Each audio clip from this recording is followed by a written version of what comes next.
You're listening to the Visionary Lifestyle Podcast, the show that's dedicated to raising consciousness and empowering you to activate your highest potential. I'm your host, Magda Freedom Rod.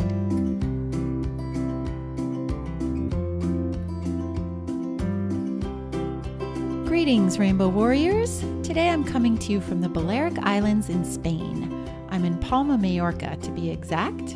Feeling so blessed to be here and to be sharing this episode with you because it is so rich in wisdom. My phone was stolen in Lisbon last week, which gave me lots of opportunity to practice yoga. What I mean by that is, when stressful incidents happen, I bust out my yoga toolbox for support. Pranayama, meditation, and yoga are what keep me sane in this often insane world. I was in Lisbon for the DNX conference, which I'll be doing a whole series of coming up soon, which is all about the digital nomad world, all my peeps who are traveling the world and taking their work with them. Now, guys, this is a potent week energetically as well, with the fall equinox, the International Day of Peace, and Navaratri, the 9-day celebration of the Divine Mother happening in India. If you didn't already see it, check out my Facebook Live video on my Visionary Lifestyle and Podcast page there. Now, today our guest is Sri Vijay Gopala. He is a certified yoga teacher who's been teaching yoga for more than 20 years and is also a personal trainer who provides one-to-one life transformation sessions and self-evolving programs. Born in Mysore, India, the capital of the yoga world, from his childhood, Vijay Gopala was drawn to the discipline of yoga thanks to his father, who guided him and taught him in a very serene atmosphere. He studied from his early age in all the branches of yoga. He went to university in Bangalore and has 2 master's degrees in philosophy and yoga, where he learned about religions and belief systems. Vijay traveled throughout India and has studied with many teachers, as well as interacting with many knowledgeable people and delivering lectures on so many subjects. He regularly travels to the West to impart yoga methodology, which contains the finer qualities of both Eastern and Western life skills. Together with his life experiences, it has made his teaching rich in expertise required for modern-day life skills with the foundation of traditional, strengthful inner qualities. He's fully aware of each person's ability when they come to him, and he shares the teaching of yoga with a rare warmth, humanity, and wisdom required for any kind of transformation to take place. Teaching for him is a natural flow of sharing his experience and serving others and to contribute to the benefit of humanity. He's recognized as a senior yoga teacher with Yoga Alliance UK. I met Vijay at the Bali Spirit Festival and felt so blessed to have this conversation with him. I'm really inspired by the depth of his wisdom and his gentle approach to sharing it. This is a great episode for yoga teachers and practitioners to listen to because it's full of yogic philosophy and enlightened perspectives about what yoga is and how it helps us to become more harmonious people in the world. We cover a wide range of topics in this interview, and I took a lot of notes re-listening to it. I learn right along with you guys during these interviews. We go deep on samskaras, yogic anatomy, ahimsa, presence, how yogis eat, the 8 limbs of yoga according to Patanjali, and even yogic advice for parents. You don't want to miss this one, and you may just want to take your own notes. I'm putting a bunch of his great nuggets of wisdom in the show notes, so make sure to check that out. And I'm including a link to the version of Patanjali's Yoga Sutras that I'm carrying around the world with me. Check for those on visionary-lifestyle.com/podcast. Now, enjoy the show. Namaste. Welcome to the show, Sri Vijay Gopala. Hello, namaste. Namaste. Thank you. It's my pleasure. I'm so glad you said namaste because that takes me back to India. And I was just telling you that I was just in Rishikesh recently, and one of the things that made the biggest impression on me in India was that namaste is the common greeting. And I love this so much about that culture, that it's everybody is acknowledging each other with Yes, this true. namaste everywhere you go, all day. And Yes. I love that. It opens my heart and it warms my heart so much. So thank you for opening with namaste. It's my pleasure. And namaste also, it has a very nice meaning side also. When we are doing namaste, we make a gesture where our right palm and the left palm just they touch each other. That indicates I am not judging you, analyzing you as good or bad, right or wrong, left or right. So just a non-dual expression. I am just surrendering. I am respecting as you are. Accepting you as Yes, you are, as you yes. are. Hands joined at the heart, yes. Yes. I love that. It's true. And I noticed that sometimes if, and myself included, I got into the habit of this. If someone is carrying something in one hand so they can't put their palms together to bow to namaste, they just take one hand Yes, and put true. it on the heart. Yes. And it's just, Yes, what a sir. beautiful culture. That's true. how we acknowledge each other this way Yeah. there. And here in Bali, I've been greeting everyone with namaste, and I think I'm going to keep it as a habit. Yes, it's a beautiful. Whether people understand it or respond that way or not, it doesn't matter so much as I want to carry that forward into the world. Yes, it's very nice expression. So you're a yoga instructor Yes. and you're based in India. Tell us, let's start with where you're based in India and how long you've been teaching. I am based in Mysore. It is in South India. So I am teaching more than 20 years.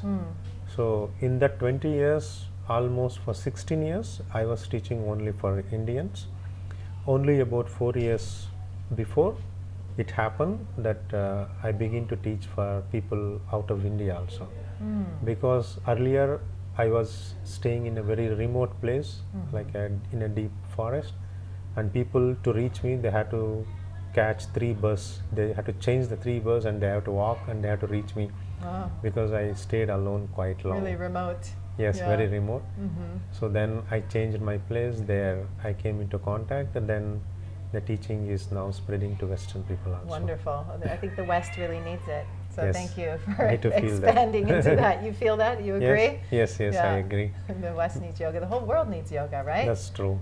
Because particularly from the angle of the West, when I see the Western culture is built based on ego. So they give a lot of importance for I. The egoistic attitude is more in the society. So yoga teaches about the self, oneness, non-dual state. So whenever ego is there, that is ego is built always with reference to other. It is like that, I am like this. Then only you can represent your ego. Right. The But separation. That separation. So when you are moving away from ego, union will happen. That is yoga. Right. So yoga is the perfect vehicle, the perfect tool, we could say, to help us move from me consciousness to we consciousness. Yes, true. Right? Yeah. That oneness. I totally agree, and this is Yes. why I'm making this show. So I'm glad you brought that up. Yes. This is exactly the conversation that I want people Yeah, to hear. it's beautiful. Yeah. I really enjoyed your class this morning. You did a pranayama class, and you lectured quite a bit about the importance of pranayama. Can you talk a bit about why it's important for us to focus on that part of yoga? Because pranayama, it indicates prana means life energy, ayama means dimension. So it's very important to get exposed to the dimension of life energy. Or else what happens is either you are expressing your mind or you are expressing only your body. So the prana, it is a medium which connects between body and mind. So when we look at the anatomy, like the yogic anatomy, what I am speaking, so the outer layer is body, the next layer is prana, next to that is mind, after that wisdom, then the spiritual aspect, the soul. So when we look at these 5 sheets, which we Also are, known as koshas, right? yes, koshas. Yeah, we're talking about the subtle bodies, right? Well, starting with the physical body, and then does it move outward or inward? Like koshas are different, bodies are different. We have 3 bodies: the physical body, astral body, and the spiritual body. Astral body and spiritual body. Okay. That is 3 bodies. 3 bodies is different, koshas are different. So koshas are 5: Okay. the physical aspect, the breath aspect, the mind, the wisdom and the soul. So 5 sheets is a functionally we consider as we are expressed by through 5 sheets. So for example, the physical sheath contains your physical and also your breath. The astral contains your mind. Astral means that's why your mind can travel outside. Astral travel Yes. through the mind. Yes. So that's why the astral body, then the deep inside is the spiritual body. So body wise, 3 bodies, sheets wise, koshas wise, 5 koshas. Yeah, there's a lot to learn about this. Yes, it's beautiful. It's a yogic anatomy. Yeah. Oh, this is yogic anatomy. Yes. I see. Okay. When you said yogic anatomy, see, as a Westerner, my mind is tuned to the physical. I'm thinking about muscles and joints and, Yes, and true. bones, you know. But this is the yogic anatomy. Yeah, that you're yogic teaching. anatomy. So because only if you learn the physical anatomy, it may be little bit useful only when you are positioning the body from outside. But actually, for example, in the practice of postures, if somebody is not aligning properly, imagine In asana, the physical practice. So instead of holding the hand in this level, if they are holding it low or high, so normally if you don't know the yogic anatomy, if you are correcting, like if you are bringing the adjustment and alignment, as a teacher what they do, they just walk to the student and they lift the hand, keep your hand straight and they walk away. Actually this is only the outer superficial correction. If some person is keeping the hand in a particular way, that means there is a reason inside for that. So we are all product of manifestation process. Sure. So manifesting source is inside, manifestation happens outside. So if you are trying to correct only the manifested part, it's a superficial correction. So if you know the yogic anatomy, you will touch the deep core from where it is flowing and where that imbalance is happening from the source. So there if you correct, that correction will be permanent. So what might be a cause of someone holding their hand in the wrong position if we want to look more deeply than just the physical form? What could be one of the causes of that? What could be the imbalance or what's off? There may be many reasons. For example, at breath level, he may be having heavy breath or shallow breath. Suppose imagine he is struggling to hold the hand. So because of not having an ability to express the proper breathing pattern. So the mistake can be at the breath level, or else at the mind level he might have having tensions, or he might be having a kind of anxiety, or he may be in his mind at some part of like a conditioning of the mind may be there. Sure. Like any such kind of things may be guiding him. Basically, what we call it as what may be there at the body level, breath level, mind level, it's called as sanskara, imprints. Samskara. Samskara. And samskara, can you define that for those who don't know? Samskaras, even it is, if you study Patanjali Yoga Sutra, which is the basic text of yoga, there also he mentions very clearly why we have to practice yoga is to burn the sanskaras. To burn the samskaras. Like to burn the imprints. We are all pure at the source. We are all pure inside of us. Why we express the impurity is only because of the imprints. Those imprints makes us to behave in a particular way through body, breath and mind. If you are able to remove those imprints, the expression of the body, breath and mind will happen in harmony with the creation expression. So if the imprints are there, those imprints creates the mind conditionings. Those mind conditionings brings the behavior of egoistic attitude in your day-to-day life. So if you are able to practice, if you are able to burn the imprints, then through that when you are getting purified, so your mind is getting purified. Mind is getting purified means mind is no more bothered by the past or future. Right, brings you into the present. Presence. Yes. So when the mind is in presence, you are in presence. When you are in presence, you are with the whole existence. So then there is no difference between your expression and existential expression. That is the harmony. So when each and every human being on this planet are able to bring that harmonized life, that is the real love, affection, oneness, through all which we all as a humans, we can express a collective consciousness from the field of absolute oneness, love and affection. Right. Sounds good to me. Yes, true. So let's define yoga now, because as you know, I'm coming from the West, and much of yoga in the West is really just based in the third limb of yoga, the physical practice, the asana. So when we're talking about this yoga that helps to purify it and burn the samskaras, what is that yoga that we need to practice to achieve this result? Yeah. When I am traveling to different yoga studios in the West, when I observe the way they are practicing yoga, let's consider an example. Like in the previous part of the discussion, we discussed about sanskaras, the imprints. So here I find many styles of yoga. Actually, in one way, if you want to have a fun or entertainment, then it is okay. Actually, there is no styles of yoga. Yoga is yoga. That's it.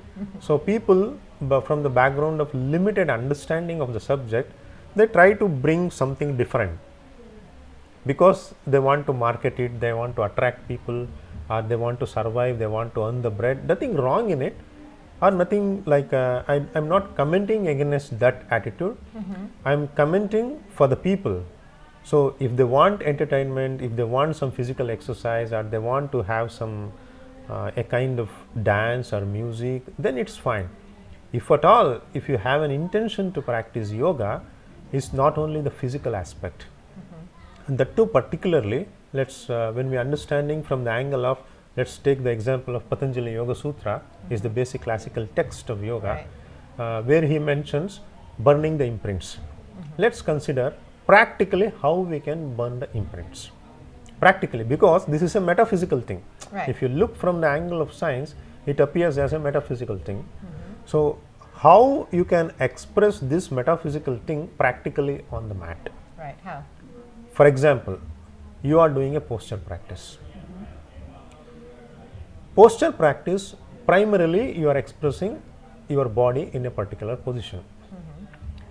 When you are expressing your body in a particular position, there what you are doing with the body, that is very important. To which direction your body is moving. If your body is moving in the direction of separation, for example, you are doing a posture, you are bringing all the weight to your hand, or all the weight to your leg, or to your shoulder. So, and you are bringing the weight to the hand, and you are in the posture. That's what normally most of the people do, because they want to reach somewhere. So you are creating the weight. Wherever weight is created, separation is created from the whole physical aspect. See, universe has a physical aspect, existential, like physical body of the existence, and human body of you. So having a human body of you, you are, I repeat, having a human body of you, you are interacting with the existential body. Human body on one side, existential body on the other side. That's the creation. So the physical aspect of you and the physical aspect of the existence is the interaction between you and it. In this interaction, were you able to establish the harmonization, the oneness with the physical aspect of the existence, or you ended up creating the separation of you? That is a very crucial point. Suppose if you are creating the weight, you are still separate. Imagine you are able to balance absolutely. You become zero. Balance means what? Imagine you weigh 70 kilos, 70 kilogram. In a posture, you distributed 35 kilogram. So 35, 0. For you, you are zero. Where your weight transformed? Your physical aspect got transformed into existential aspect. So we're talking about balance as the solution. Yes, one of the solutions to bring us to oneness. Yes. Right. But then, how does it work when we have poses that only go on one side? So if you do, something just on one side, so you do triangle pose, Trikasana, right? So all your weight is on the right foot and your right hand is coming down. So the balance is you have to be continually reaching the left hand up towards the sky to bring the balance, or where do we find the balance when we do the poses that are on one side or the other? To find the balance, that is the balance is one of the concepts. That is a very important concept also. See, for example, as you are mentioning, let's take the example of the triangle posture. Triangle posture is asymmetrical. Asymmetrical. Right. So there is the human capacity is, there comes the question why we have to practice yoga. Because there is a main difference between animals and humans. Can you guess what it is? The main difference between animals and humans is animals don't have self-reflection capacity. Right. Humans have self-reflection capacity. So animals can balance only in one or two direction. Human can balance in every direction. See, if a body is there at every position, it has a balance. See, for example, if you take a rectangle object, here it is balance. But people can't see. So, true. Here it balance means if it is a rectangle object, if you are holding it parallel to the ground, if you place your finger at the center of it, there is a balance. So imagine the same object become vertical to the ground. Then again the balance shifts to the center at the point where it is touching to the ground. So if the same vertical object become diagonal, then the balance shift to the diagonal point. So like this, whatever the body can take the position, any body, a balancing point will be there. So as long as we find the balance in the posture, that's where we're creating the oneness? Yes, because you become weightless. That's what, no? Like balance means you are weightless. So when you are weightless, your weight is distributed to the existential physicality. So that's how individual as you are getting transformed into oneness of the existence. That's how your imprints dissolves. Oh, really? Yes, at physical level. So like this, no, in the end, if you consider dissolving the physical aspect into existential aspect, that is posture, dissolving your own individual breath aspect into existential aspect of life energy, that is pranayama, dissolving your individual egoistic attitude of the mind, and to transform into the existential presence is meditation. Wow, you just helped me recognize something that I'm thinking about, like when I'm in a really nice yoga posture and it just feels so good, and so you just feel like you're releasing something, you know, and the breath is there and the balance is there and everything's just like, you know, you could almost moan out loud. It's you're burning, right? True. The samskara. That's why it feels so good. You're burning the imprints, yeah? Yes, Am I true. right? Yes, that's true. Because unfortunately, people are not practicing from this angle posture. They go for comparison. They want to reach somewhere. See, in the end, that's the ego, is wanting to compare, and looking at the person next to you, or the person on Instagram, and true. See, they might have seen some picture, and like they want to become something. See, wherever you want to become something, like become something means I want to reach there, I want to be in this posture, I want to be good, I want to do so many postures, I want to sweat. Like this, people have their own conceptions. So they want to become something. When you want to become something, you miss to be with everything.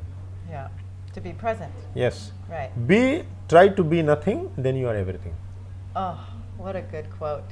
Try to be nothing, then you are everything. So you are nothing, that is weightless. You are nothing at the body. Right. You are nothing at the mind.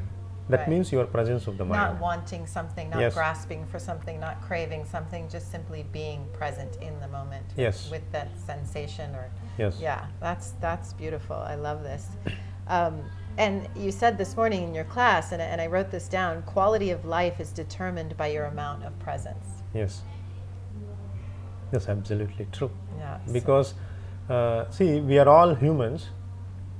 We are all living here on this planet, and in the end, see, for example, you came to this planet, somebody came to this planet. As a baby, they enter this planet. Imagine throughout life, that person is sleeping.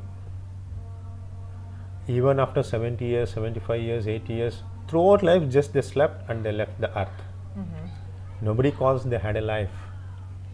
in the same way, even though you are walking, you are talking, you are eating in the restaurants, if you are continuously in the thought process, you are not present. The quality of your life is whether you are present. You are present means you are alive. That is the, like aliveness is not considered only by moving of your hand, leg or anything. Aliveness should be complemented with your presence. Then only it gives a meaning to the life. Yeah, and you also said something, it was a question, and it was, do your actions match your intention? And that one really hit me in a deep way. And I think that's a really good question for people to ask themselves. And that calls me to shift the conversation as we're talking about actions, ahimsa, right? Ahimsa being, can you explain, I'd love to hear your articulation of what ahimsa is. Ahimsa is a very beautiful expression it has got in the yogic angle also. Even Patanjali brings in his Yama Niyamas, he speaks about ahimsa. Ahimsa is basically, very basically, if you consider the definition at the root. See, in this existence, each and every, whether it is a person or an animal or a plant, the basic instinct of anything is to survive. Even a fish wants to survive, even a hen wants to survive, even a tree wants to survive, even a human wants to survive. So whenever you are trying to inflict harm or to kill, to injure, even a mosquito also protests, even a fly protests, because the survival instinct is there. So it's a journey of each and every living thing. So not to interfere in any other survival instinct is ahimsa. This is the ahimsa at the physical level. Next comes, suppose if somebody wants to express at the mind state, means because imagine somebody wants to have a walk, maybe your friend. So what do you do? No, if you are running, your friend likes to walk. Oh, if you are my friend, you run with me. That person is having an intention to walk, you have an intention to run, but you are blackmailing through your friendship. Oh, you run with me, then only you prove my son or my daughter or my friend. So I am taking a walking and running as an example. So that goes even in the parentage. Mainly nowadays when I travel to the West, I see many children, they are not tolerating their parents. Parents are separated, children are separated. Mainly because parents try to bring their own opinions on the children. Children, since they are exposed to a kind of freedom state in the outside, their expression doesn't match to the intention of the parents or the opinions of the parents. Then they think, I don't have space in my home. My parents are not giving me the space required. I have to grow by myself. And the danger point is, in the West particularly, they are ego oriented and they are guided by the opinions of the parents. That's how the functions, and they don't want to be confined by any opinion. Right. So all this makes children to run away from parents. That's the common feature. Yeah, it's the control. There's a big need for control. Like, control your children is like a common thought or phrase even, probably. Yes. Yeah, from people in the West. And I'd be interested to learn more about, I mean, it'd be an interesting course, I guess, is, how to be a yogic parent, like the yoga of parenting even, I think that's certainly a space to expand into, to offer some, solutions and training for people of how That's true. Actually, I was doing that. Oh, yeah? Earlier, I was giving yoga for parents. Really? How to bring I was doing it. Perfect. So, and one line I want to say give the information for the parents is, the best education, what you can give for your kids is not like any other education. The best education is, try to be happy for no reason. If you are happy for no reason, your children will be happy for no reason. Because then what happens, the children, in the attempt to find the happiness, they go for relationships. In the attempt to find the happiness, they go for external search sources. through drugs, through alcohol, through movies, like that. Of course, if there is a music, it's nice to dance, but in what form you are dancing? Out of inner celebration you are dancing, or inside you are boring, you hear a music, the music is making you to dance. So you are controlled by outside. If you have a celebration, putting a step for a music is nice. So that's, you are liberated, your freedom, you are expressing your freedom through dance. So even when I watch many people dancing, very rarely very rare to find people dancing with freedom. They're all putting the steps, they seems to enjoy the music. Actually it's the expression of their frustration, lost, boring, or trying to find happiness through some reasons. So the best advice for parents is to be happy for no reason. Reason. Role model that for your children. Yes. Yeah. Just to be happy doing nothing with nothing. Yes. Just simply being. Yes. Yeah? In whatever the situation may life, accept that reality. And in the end, who are we to accept or reject?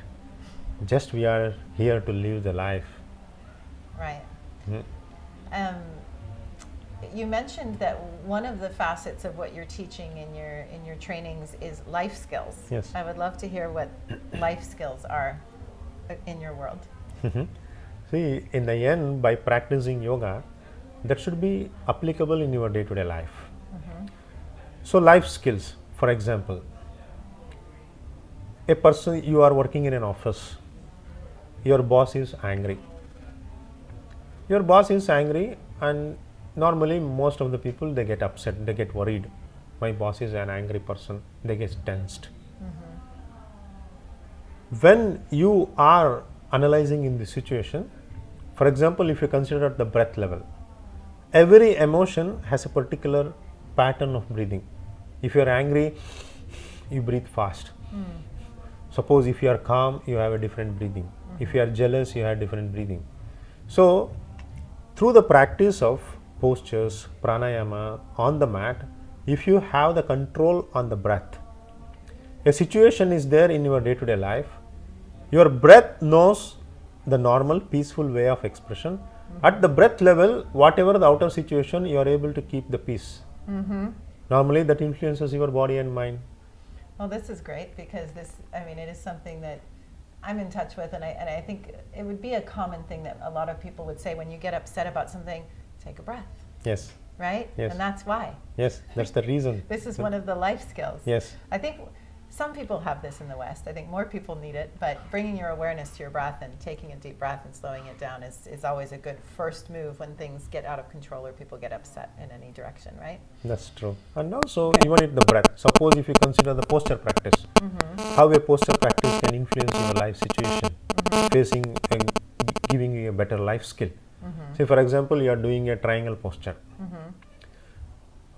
How you was when you are standing normally, you are having a normal breath and you are having easy calm mind.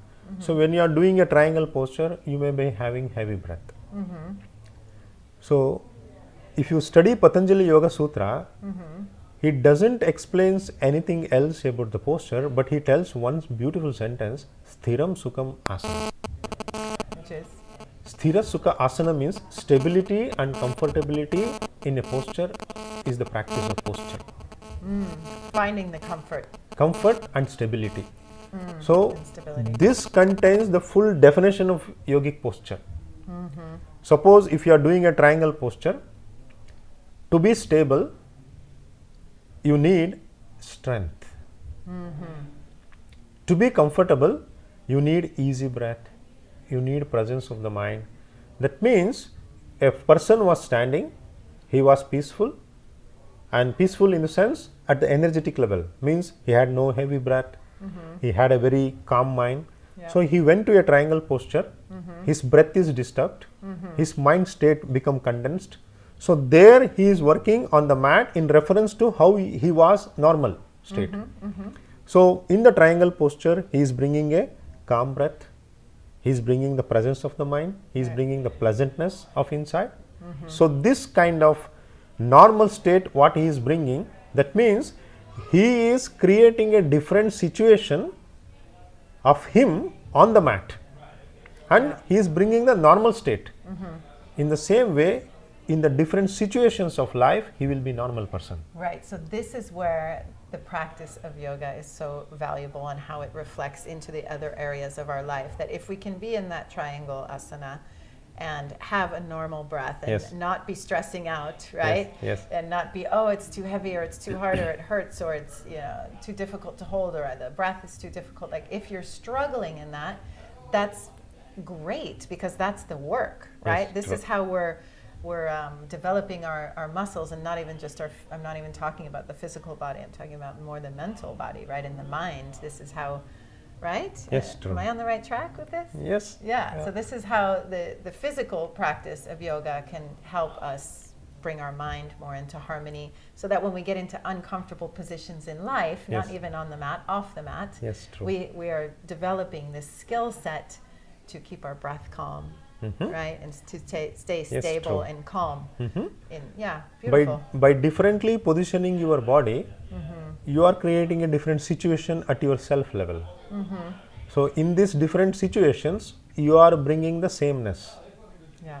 So that means you will be the same person in every situation, means you are centered, what I mean. Yeah, centered. Yes. Centered. I love that word too.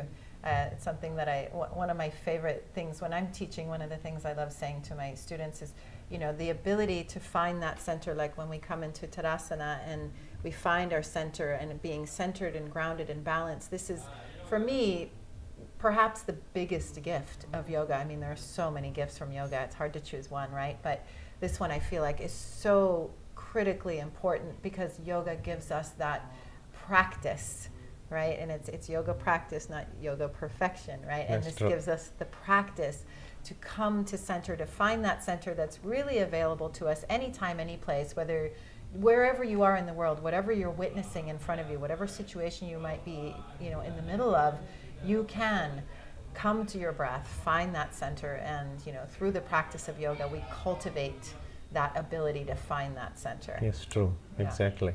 Yeah, I love yoga so much. Yes. It's great to connect with you about all of this.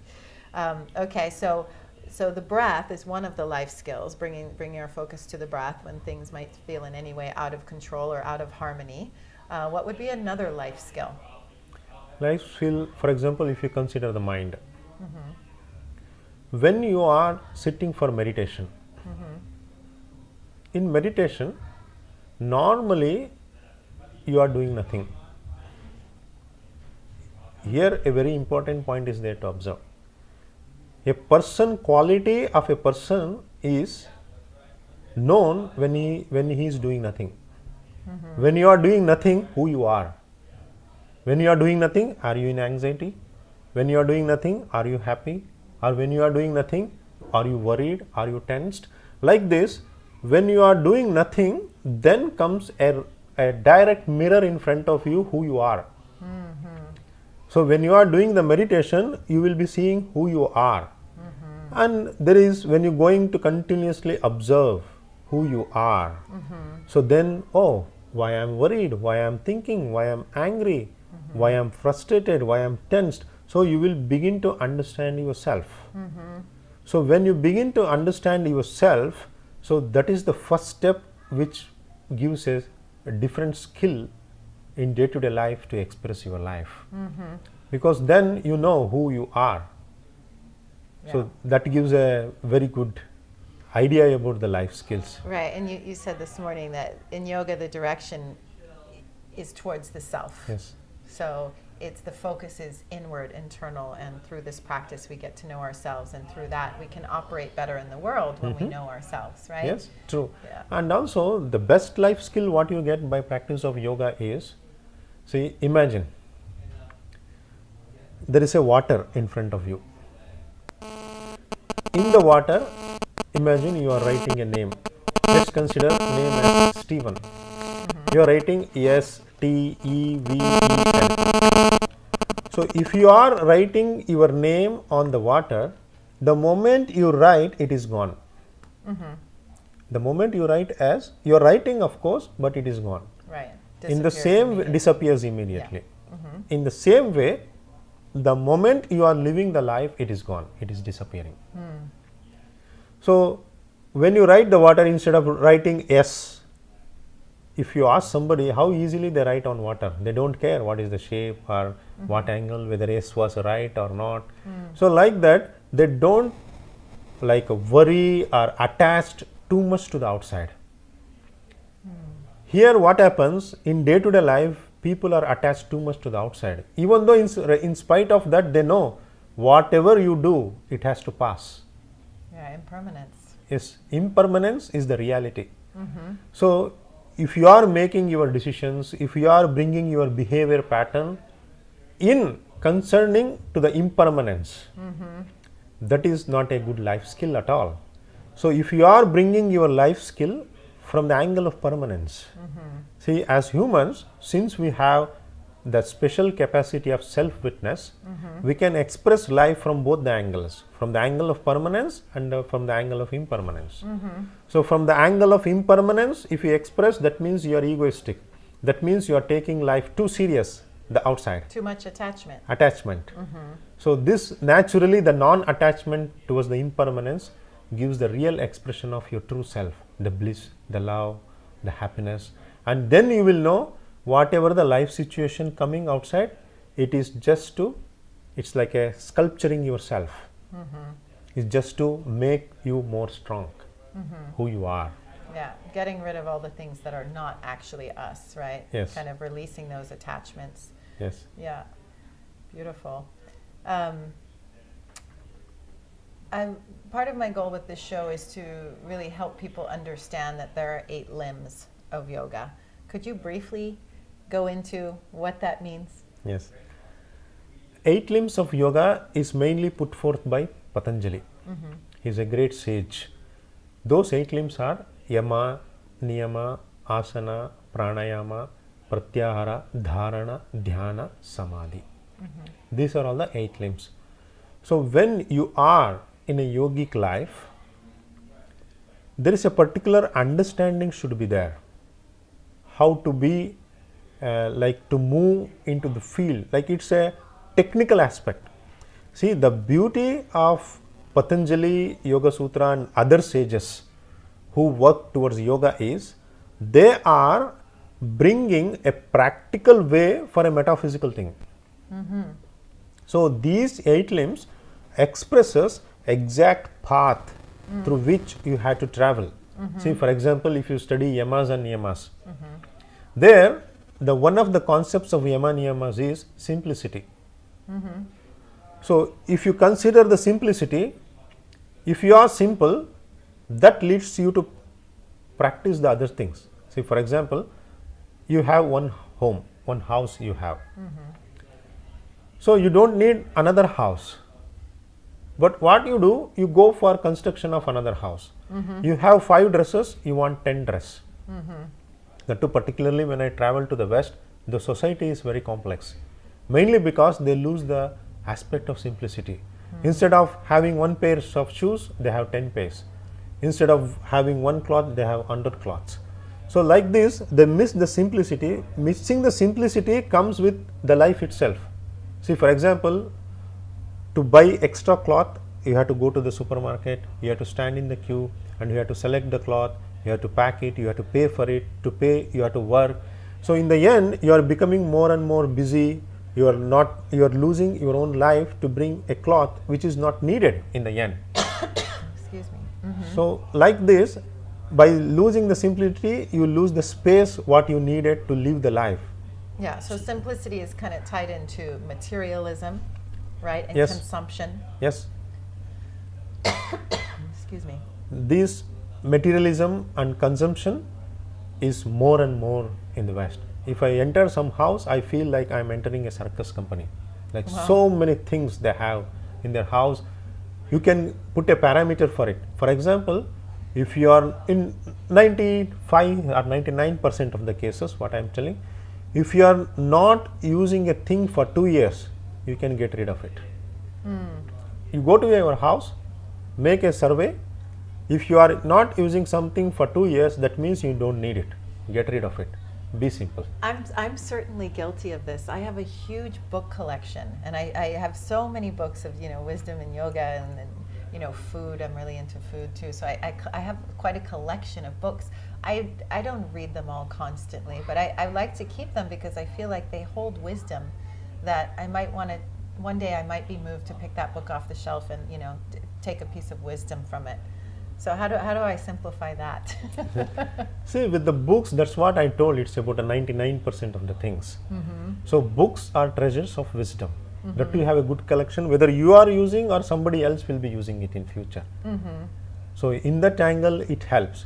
So, and also the simplicity is whether that is taking your time or not. That's how we look at from the angle of simplicity.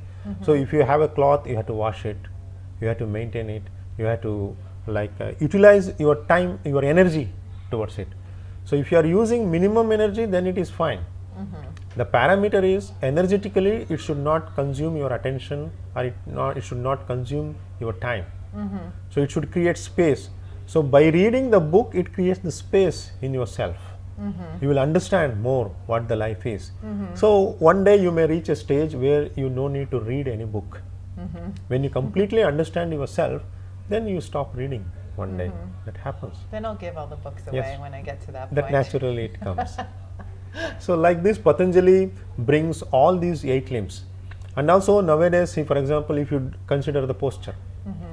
So posture, the practice of asana, there you are breathing, the pranayama came, there you are with oneness, meditation came, there you don't have any complexities of life, you are like following all the principles of yamas and niyamas.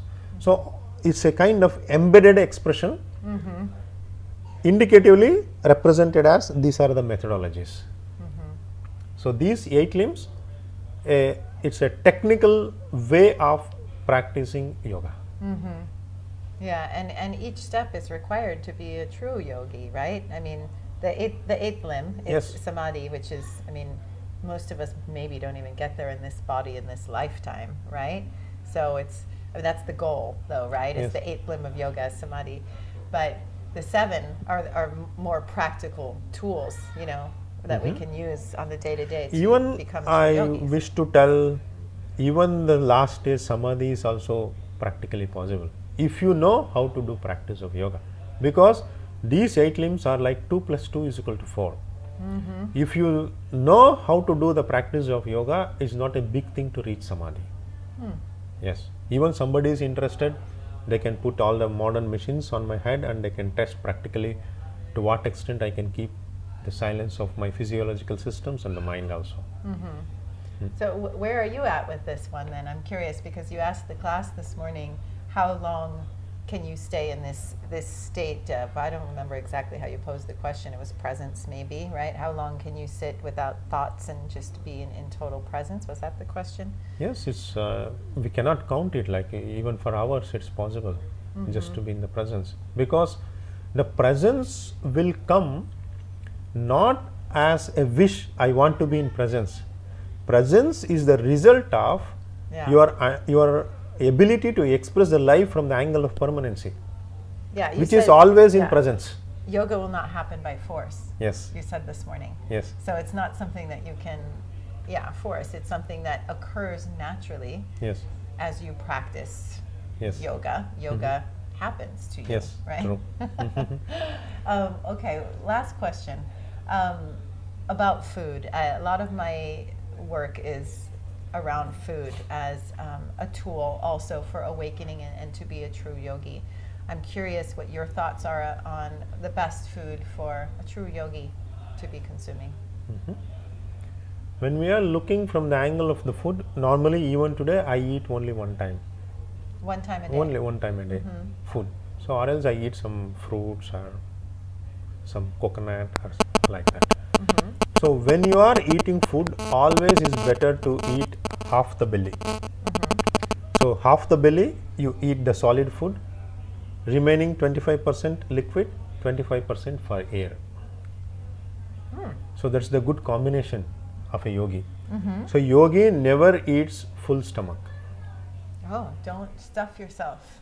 No, it's not good for the health. half the belly. That's what I mean. 50% solid food, 25% liquid like water, and remaining 25% for the space, the air should be there. Then only your digestion systems will function properly. And only one time a day, so it's kind of, you're doing fasting in between then. So like I drink coconut or something like that, the fruits. It's like in between. In between. In between eating the solid food. And also about what are the items you are eating as food. That is also very important. So normally as a yogi, you should never drink like Coca-Cola, or you should not go for a pizza or burger, because when you are eating a food, it's like putting something yagna we call in Sanskrit word is a fire ceremony. So imagine you are sitting in front of a fire. So for that fire, if you are putting some plastic, it smells bad. If you are putting some tire piece, it smells bad. So in the same way, you should not put a bad thing into your belly. So you should put a very nice quality foods into you. When you are putting something into your belly, actually you are giving life to it. So if there is, for example, if there is banana which is on the tree, it becomes you when it enters your system. That's why you are giving the life energy to a lifeless thing. So that's why when you are eating food, you should be very careful. You should have sattvic food, what we call. Sattvic food. Yes. And where does animal products, meat fall on that scale? Now definitely meat and yogi, not at all possible. If you are a yoga practitioner and if you are eating non-vegetarian, it's impossible. Because we practice yoga, as we discussed in the beginning of the talk, to remove the imprints, to remove the sanskaras. So with the animals, what happens when you are eating the meat, already there is one software is there inside of it. A program is there. It has its own evolution process. It has its own emotions, fears, and all. Already an imprint is there. So you are swallowing that imprint into your already having an imprint in you. That makes more complicated your system. So that's why then you will have more karmas to burn or more imprints to get rid of. So that's why having a non-vegetarian is definitely not recommended for yoga practitioners. If you are a yoga practitioner, some people I hear, oh, I eat fish. No. Because more than that, see, many people, they tell, I am a very pure person, I am a loving person. I want to express love, peace. So they want to express love, peace for the human. How they can kill a fish? Fish also has cousins, fish also has parents, fish also has daughters, son. So they also have pain. A social life. Yes, it feels pain to them.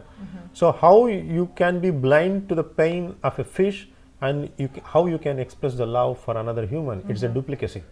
If you are a love, you are love. It's not I love one thing, I hate another thing.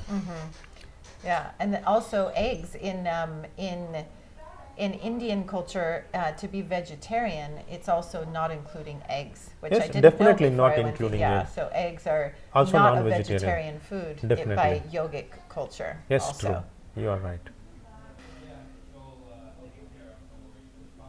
Right. Okay. Well, we're on the same page, and I'm glad that we are, because this is part of the message and part of the work that I'm spreading as well. That with the conscious eating program that I have, it's about aligning your food choices with your values. So if you want to be living a yogic lifestyle, it's really important that you're not eating animals, because energetically and just on all these levels that we just spoke about, it's not in harmony with the yogic lifestyle. So thank you so much for your time. It's amazing to meet you in Bali. I didn't meet you in India, but maybe we'll meet in India another time. Sure. I would love to visit your school someday. Yes, and I will definitely in the show notes point people towards your website and your offerings, and people from the West can come and study with you in India and learn the true yoga. Yes. So thank you for expanding your teaching to the Westerners, because I think we really need it. Yes. And it's all in the end like let's all better ourselves and better about the world. That's right. As we better ourselves, we better the world. Yes, through yoga. Yoga is just the best tool for this. So Thank you so much You're again for your welcome. time. It's really nice meeting you. Same. Namaste. Namaste. Namaste. Today's episode is brought to you by the Conscious Eating 101 e-course. This is a 6-week online course aimed at empowering you to make food choices that are in alignment with your values. The program is based on ahimsa, also known as non-harm, and helps you make every bite that you take an expression of love, self-love, animal love, and planet love. The course offers 15 lessons and 20 nutritious and delicious recipes and is offered over 6 weeks that you can do at your own pace. It includes lessons like plant-based nutrition, protein, dairy alternatives, the story on sugar, GMOs, label reading, and many more. If you're looking to increase your health and happiness, balance your weight, reduce your footprint on the planet, and align your food choices with your values, or are interested in being part of the solution to huge world problems like climate change, rainforest destruction, and world hunger, then this is the course for you. If this speaks to you, please check out consciouseating101.com today.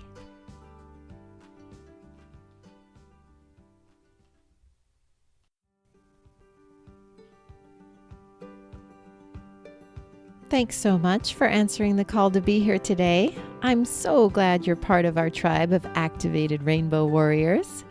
If you found the show in any way empowering or inspiring, I would be so grateful if you would share the show on social media or with friends and family that you think would benefit from these conversations.